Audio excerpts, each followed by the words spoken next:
আসসালামু আলাইকুম ভিউয়ার্স। অনেক দিন পরে আপনাদের সামনে চলে আসলাম। যাই হোক, দেশের যে অবস্থা, আসলে দেশের অবস্থান এটা বৈশ্বিক অবস্থায় বলা যায়। কারণ হচ্ছে মানুষের মধ্যে যে নৈতিকতার অবক্ষয় হচ্ছে তা আসলেই কিন্তু খুব দুঃখজনক ঘটনা। আর এই নৈতিকতার অবক্ষয়ের মেইন এবং মূল কারণই হচ্ছে আমরা ধর্মীয় শিক্ষা এবং আমাদের নৈতিক শিক্ষা থেকে আমরা মূলত হচ্ছে দূরে আছি। এই জন্য মূলত হচ্ছে এরকম নৈতিকতার অবক্ষয় হচ্ছে। আর সমাজে যে ধর্ষণ জাতীয় যে বিষয়গুলো হচ্ছে এটা খুবই হচ্ছে মর্মাহত।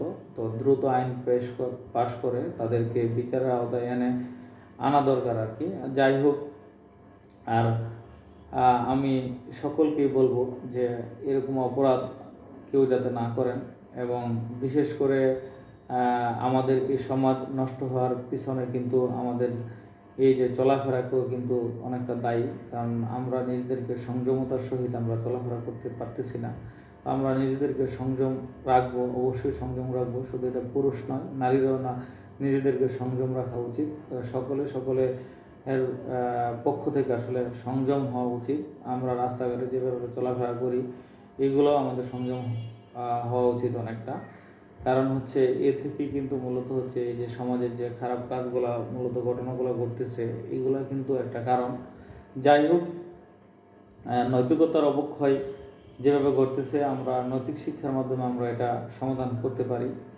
আর আরেকটা বিষয়, ইদানিং যে পরিলক্ষিত হচ্ছে অনেক জায়গায় আমরা দেখতেছি, শুধু ধর্ষণ কিন্তু অনেকভাবেই হচ্ছে। এই ধর্ষণগুলো আসলে প্রতিরোধ করা উচিত, এবং এই ধর্ষণগুলো প্রতিরোধের জন্য কিন্তু মূলত হচ্ছে পুরুষ যেমন দরকার, তেমন মানে সচেতনতার দরকার, ঠিক তেমনই কিন্তু নারীদেরও সচেতনতা দরকার। কারণ হচ্ছে আমরা এরকম অনেক ঘটনায় দেখি যে বিভিন্ন নারীরা বিভিন্ন প্রক্রিয়ায় বা বিভিন্ন লিপ্ট টুগেদারে তারা জড়িত থাকে, এবং লিপ্ট টুগেদারে তারা জড়িত থাকার পরে যখন তার পুরুষ সঙ্গীদের সাথে তাদের সম্পর্ক নষ্ট হয়ে যায়, তখন দেখা যাচ্ছে ধর্ষণ মামলায় তাদেরকে ফাঁসানো হচ্ছে। তো আমি মনে করি যে উভয়কেই যাতে সমানভাবে তাদেরকে জনসম্মুখে এনে এবং শাস্তির ব্যবস্থা করা হয়।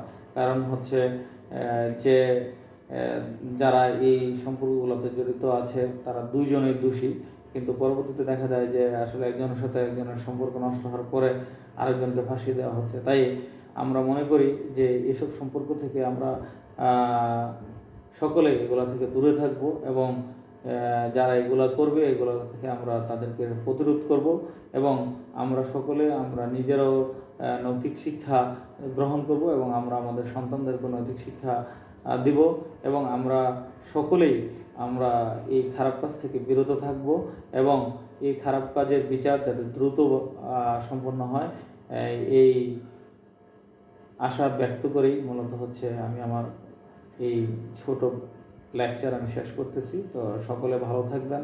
আসসালামু আলাইকুম। সকলে আমার এই ভিডিওতে লাইক কমেন্ট শেয়ার করবেন। আসসালাম।